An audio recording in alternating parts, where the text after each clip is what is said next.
Everyone, welcome back to our OB class.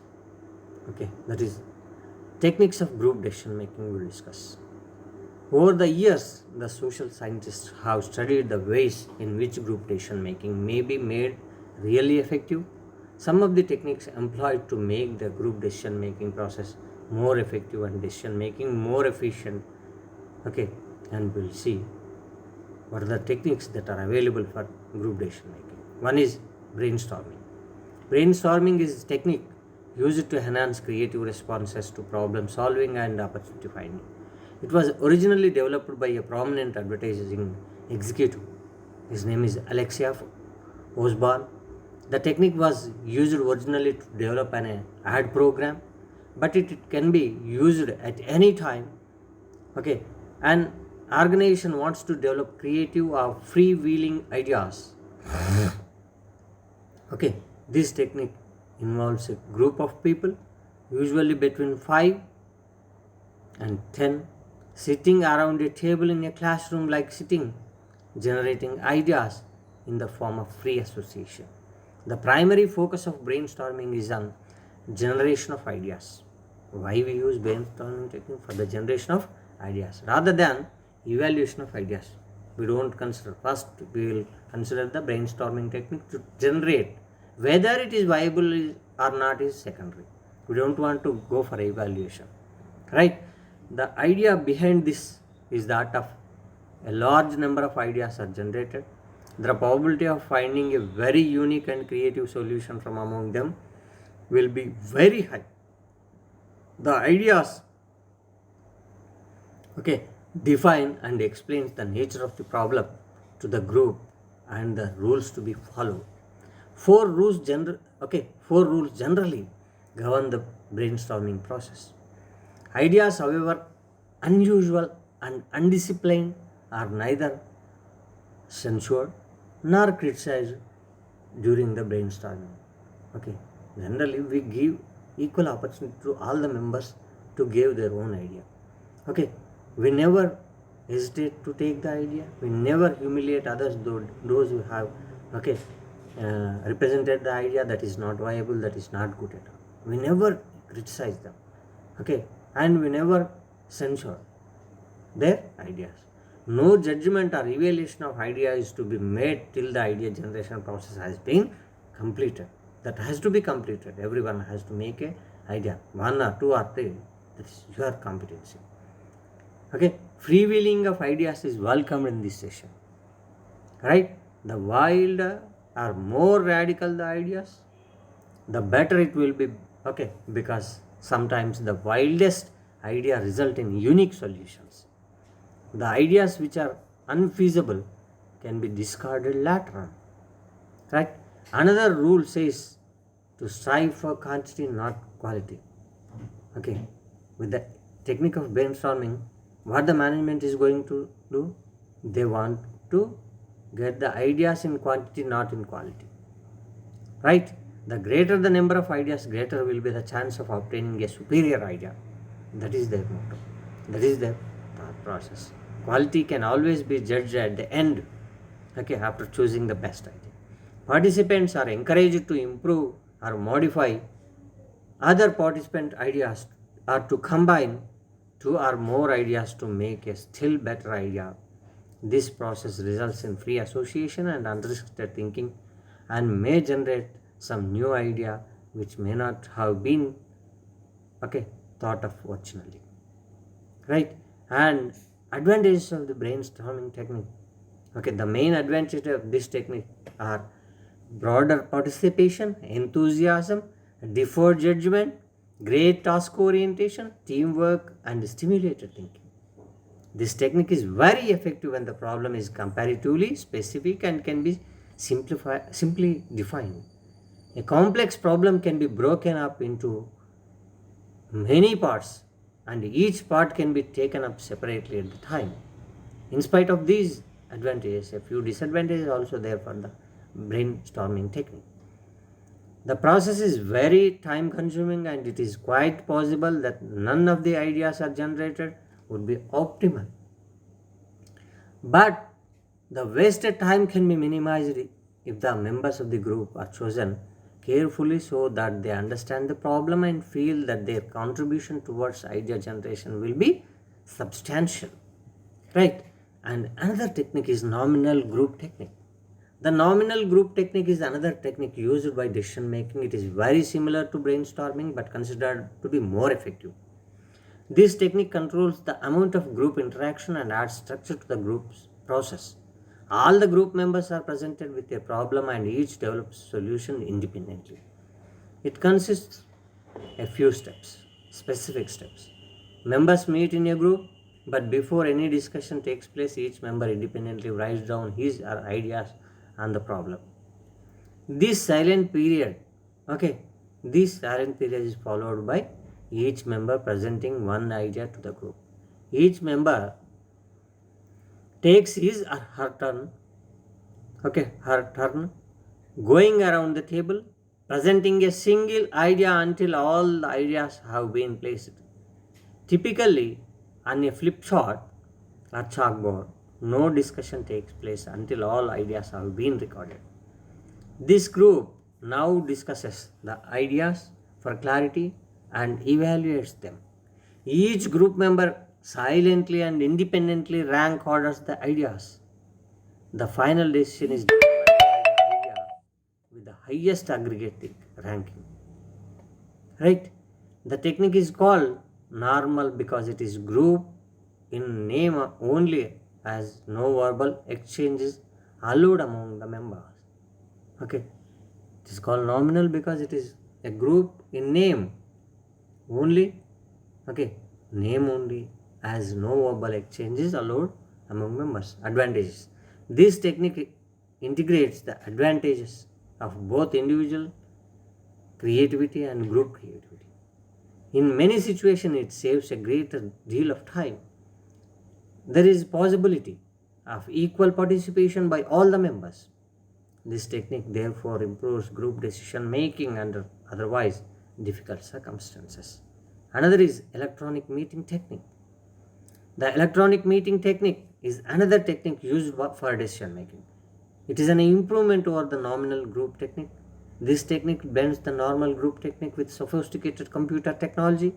A group of people sit together with computer terminals with issues, problems presented to them, right? And they type their suggestions on their computer screen. Individual as well as aggregate responses are displayed on the projected screen, right? It has some advantages. It is quite speedy decision making technique. This technique ensures honesty on the part of the participants as their names are not disclosed.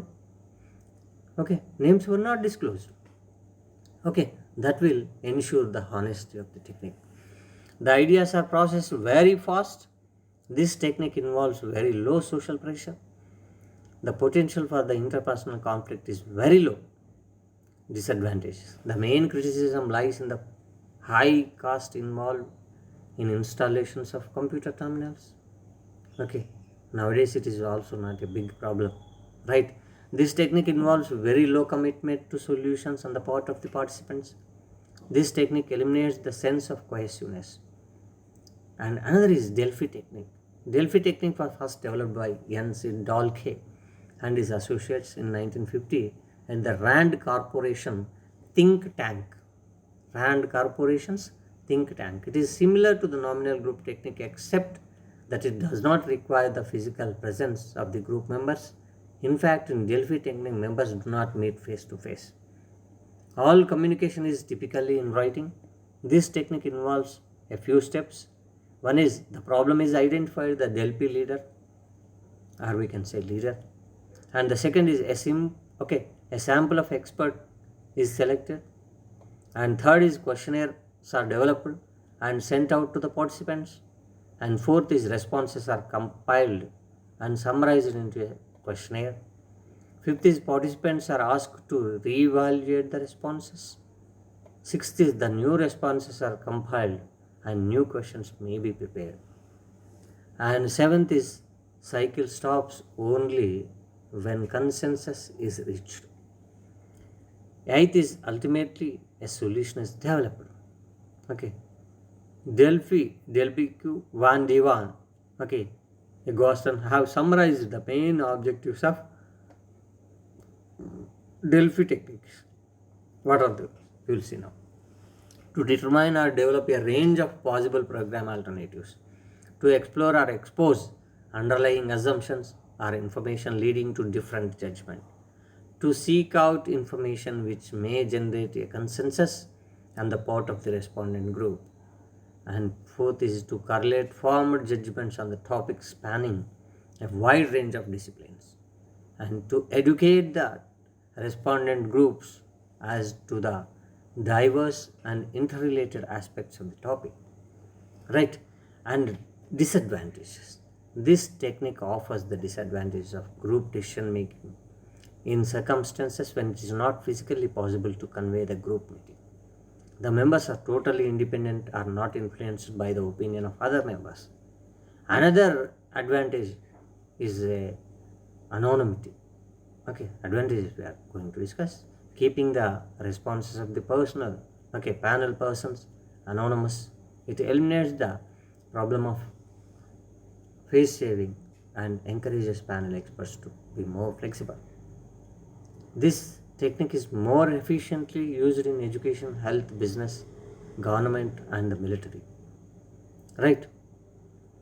And there are, in spite of these disadvantages, we have some disadvantages. The main criticism of Delphi techniques lies in its time consumption and cost involved. The lack of scientific basis is another disadvantages. And the technique eliminates the sense of motivation that arises face to face interaction group. Okay, another technique widely used, that is fishbowl technique. Fish bowling technique is similar to brainstorming, but it is more structured and to the point. The functioning of this technique is, okay, we will discuss now. In this technique, the decision making group of experts is seated around a circle with a single chair in the center of the circle. Right? One member of the group or group leader is invited to sit in the center chair and give his views about the problem and his ideas about the solution of the problem. The other group members can ask him questions, but there is no irrelevant discussion or crosstalk.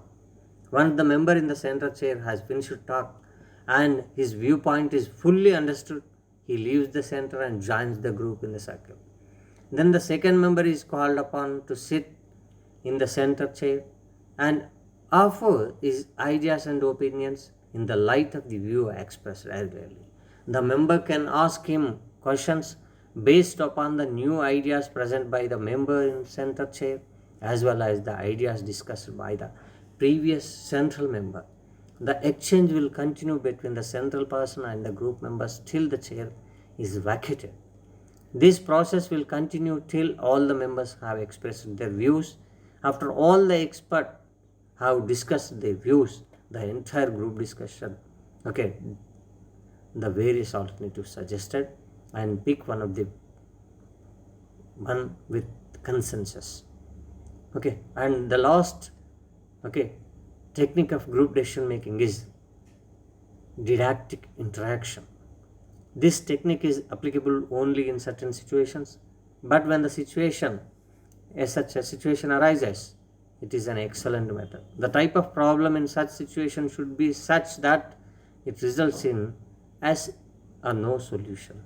For example, to buy or not to, okay, to buy or not to buy, to sell or not to sell, okay, so on. Such a situation requires an extensive and exhaustive discussion and investigation, since your wrong decision can have very serious repercussions. The steps involved in this technique are: the whole group required to make the decision is split into two subgroups, one favoring the yes decision and the other favoring no decision. The first group will list all the pros of the problem solution, and the second group will list all the cons. Both the groups meet and discuss their findings and the reasons. After the exhaustive discussion, the groups, okay, which sides and try to find weaknesses in their own original viewpoints. This interchange of ideas and tolerance and understanding of opposite viewpoints result in mutual acceptances of facts as they exist so that a solution can be built around these facts and opinions relating to these facts, and thus a final decision is reached.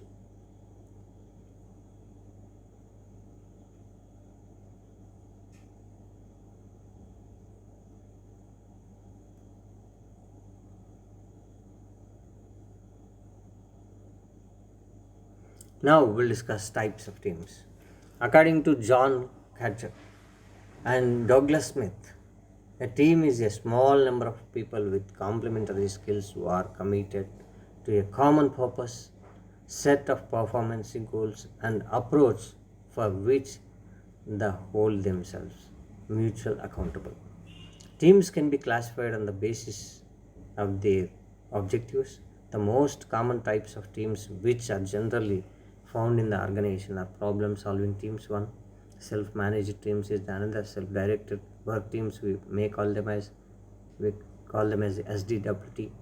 Cross functional teams, virtual teams. Okay, these are explained in detail. We'll discuss now. What is problem solving teams? The problem solving teams are the most traditional type of teams. In the initial stage, when the teamwork started gaining popularity, almost all the teams were of this type form. Typically, these teams comprise 5 to 12 employees of the same department who meet a few hours every week to discuss the ways and means of improving quality, efficiency, and the work environment. The purpose of the problem solving teams is just to share the ideas of or offer suggestions on how work progress and methods can be improved. These are just suggestions giving teams. They are generally not given the authority to unilaterally implement any other suggestions. One of the most common example problem solving team is quality circles. This is the most widely participated application of these teams. Many Indian companies are having quality circles nowadays. A quality circle is a work group of employees who meet regularly to discuss their quality problems, investigate causes, recommended solutions, and take corrective actions. Right? And self-managed teams.